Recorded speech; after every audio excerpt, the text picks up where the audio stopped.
Hi again, everyone. I'm Ollie Matthews. This is the Narcissistic Resistance. In this resistance video, sponsored by contribution from Christine. And here's her story. And this is Christine from the Liar Mother videos. To all who are actively suffering from or recovering from narcissistic abuse, this one's for you. Today is a day to give thanks. Today is my first Thanksgiving without my narcissistic family. Today I give thanks to Ollie and this community. I thank Ollie for using his intelligence and painful history of abuse to study this pathology and share his knowledge with us. He took me from a blithering, codependent, partially histrionic, oy vey, hard to admit that, overly sensitive big baby to a real grown-up wife, mother, and friend.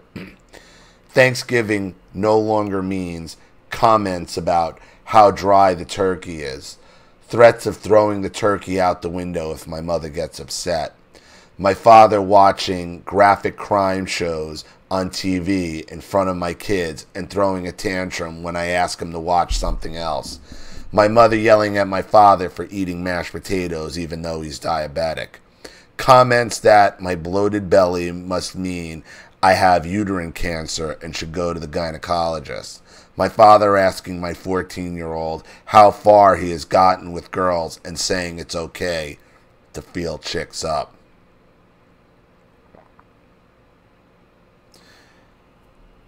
You know, it's amazing when you make a list like this of the things you don't have to deal with.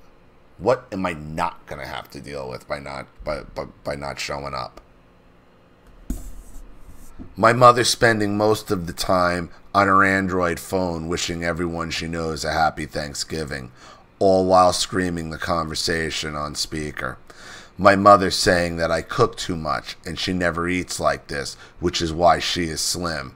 My sister showing up in a good lame miniskirt, no bra, tank top, stilettos with her kids as she excuses herself multiple times to speak with her married boyfriend on the phone. My mother calling my kids by my sister's kids' names the entire time. My mom chasing my sister's kids with chicken nuggies to eat because they don't like my rich food.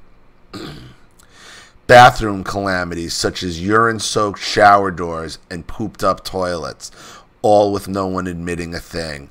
All-out shouting matches about the correct way to load a dishwasher. Oh, those were great. Dishwasher fights were fucking epic in with Drunky and her mother and sisters, and I mean they could fight. I mean they could fight over anything.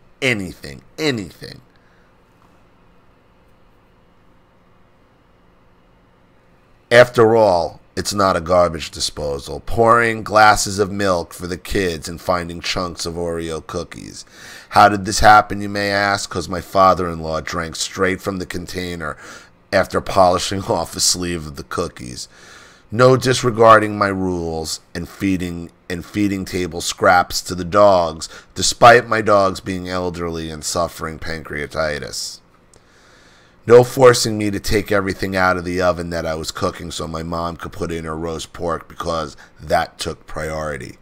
The hell with whatever I was making. Her pig was to take center stage. Then the uncomfortable burping and flatulence. Then my father-in-law taking albuterol puffs from my young son's inhaler to see if he can get a rush. He does this before he goes out to smoke. My son's inhaler is a rescue one that saves him from attacks, and this guy is using it to get a buzz. Ah, what a holiday.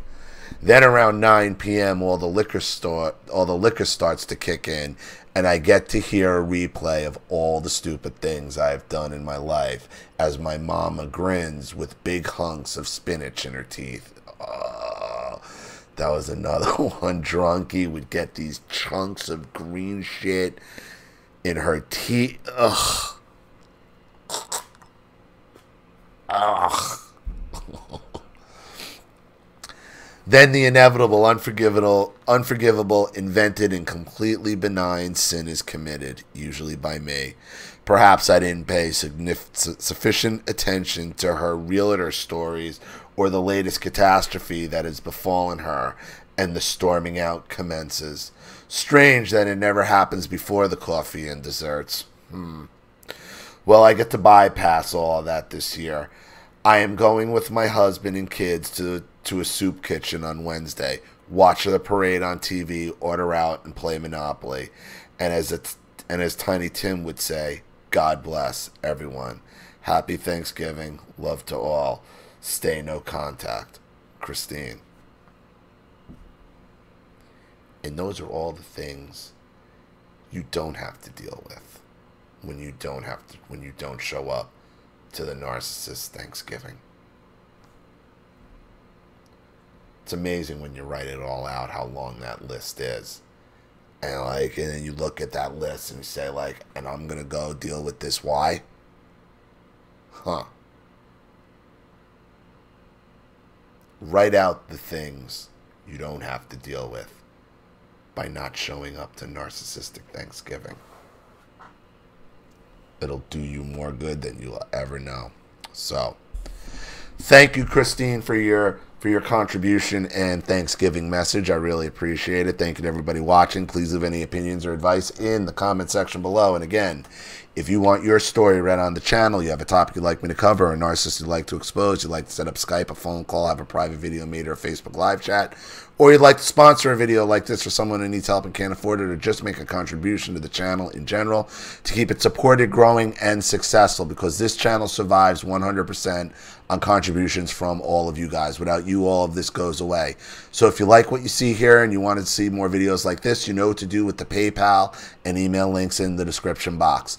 Also, please like and share this video wherever you can. Subscribe to my channel if you haven't.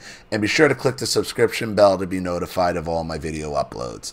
I'm Ollie Matthews. This has been the Narcissistic Resistance. Take care, everybody.